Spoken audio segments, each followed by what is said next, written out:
Hey, welcome back. The YDG Cowboys, and of course, YDG stands for You're Doing Good Cowboys. Make sure, guys, again, I keep forgetting to say this. Make sure you like, share, and subscribe. Like, share, and subscribe for me. I really appreciate it. Thank you for growing my channel. McCarthy, I mess with you. I want to say the other way, but you know, I mess with you, man. I like that. I like what you did. I like it. Okay. You did it. I'm gonna have to commend you a little bit. You did something. You had everybody involved. From Turpin to Tolbert to Ferguson to Hunter Luepke to Zeke. Damn. To Brethren Spanford. I mean, you did something. I got to give it to you, Mike McCarthy. I'm giving you flowers. I'm going to stand down for a little bit. You did it. Let's get into it.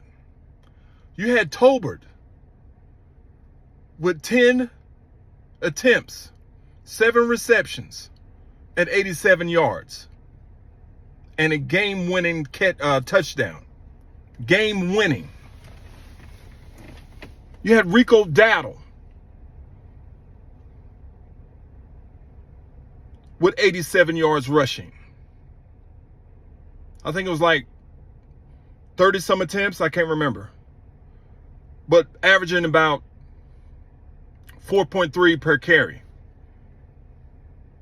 And then you have Hunter Luepke getting involved, looking like Mike Allstock. So, Mike, I'm not going to say the F word, but I mess with you, bro. Mike McCarthy, I mess with you. You did a hell of a job in this game. I'm proud to say that we did what I said we was going to do, and that's going to Heinz Ketchup Field Stadium and whoop the Steelers' ass like I said. So all you Steeler fans, it's okay. We just own you for now. Moving on. So, guys, you got to be happy with what happened in this game. We already had a depleted defensive line. Already. And then the guys that I wanted to step up, Osa Digizua, he played okay. Chauncey Goldstein played great. Linval Joseph, he quit eating sandwiches. Getting back into shape, starting to get into game form. Shedding blocks. Holding up blocks.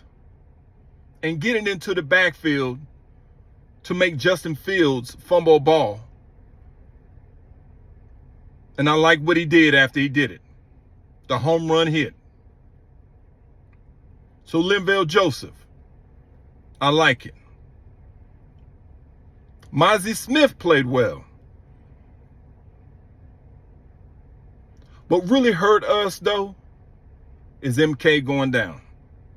Marshawn Kneeland. He went down. I think he's out with a sprained knee. He's out for like 4 to 6 weeks. We're going through an injury bug right now, but it's all right. We had the courage and the wherewithal to maintain, to overcome, to do what we had to do.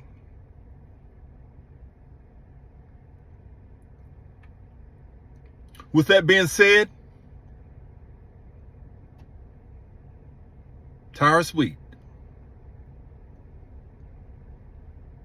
he played out of his mind. Played out of his mind. And that late support of that personal foul he got on Fields, that wasn't a personal foul.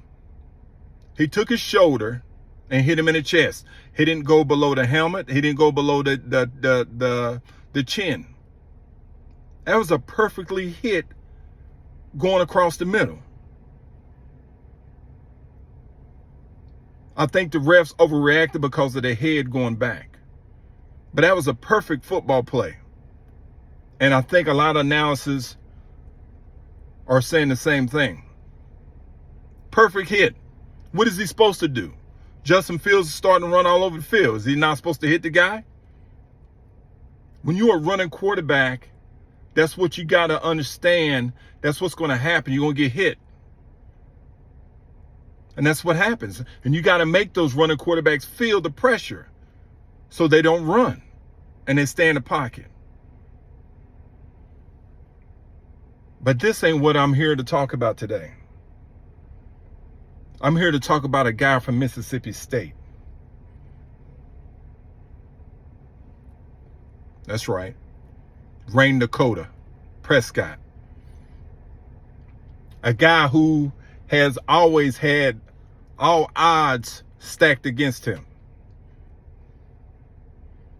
A guy who has always had to come off the bench because of injury, even in college, to get a shot and never folded. Even in Mississippi State, the starting quarterback goes down. He takes over the reins and never looked back. Same with the Cowboys. Tony Romo goes down. He takes over the reins and never looks back. For a guy to throw 2 interceptions, fumble the ball, and to have 2 minutes left on the clock, down to win the game, you got to give it up to him. You have to give it up to him. So the flowers go to Rain Dakota Prescott. He deserves it all. Now let's think about what he had to overcome. First of all, he threw him and City. I don't know what was going on that route where him and City wasn't on the same page, and that's gonna, like I said, there was no preseason with CeeDee Lamb, so Dak never played none with him during the offseason. So that's going to happen with his star wide receiver, his number one target. They got to get back in sync, and it's going to take a little while. So he threw that interception. CD come to the sideline. A lot of people saying he's talking shit or talking junk. He's not. Jump ball. That's what he said. Jump ball. Throw the jump ball. And I get what he's saying. But if you run the wrong route and Dak is getting his pressured because Terrence Steele can't hold up his block and no one's chipping TJ Watt, you got to be on time, man. This is the NFL. We ain't got time. Sometimes we don't have time for backyard play. You got to run the right route and catch the ball. So he did that. Then he overthrew Tolbert in the flats. Then he fumbled the ball. But did that stop him? Nah. Drove the ball down the field. 2 minutes left. I think they even started one time they had a 1st and 20. He had to overcome that. And he had all targets. Starting off with Rico Dowdle, Jake Ferguson, Tolbert, Hunter Luepke, and then the final play with all the Steelers fans waiting, gasping, praying that y'all was going to win the game, and we broke your hearts. Thank you, Steeler Nation. Thank you. Again, guys, like, share, and subscribe. See you soon. YDG, Cowboy Nation, stand up. See you soon.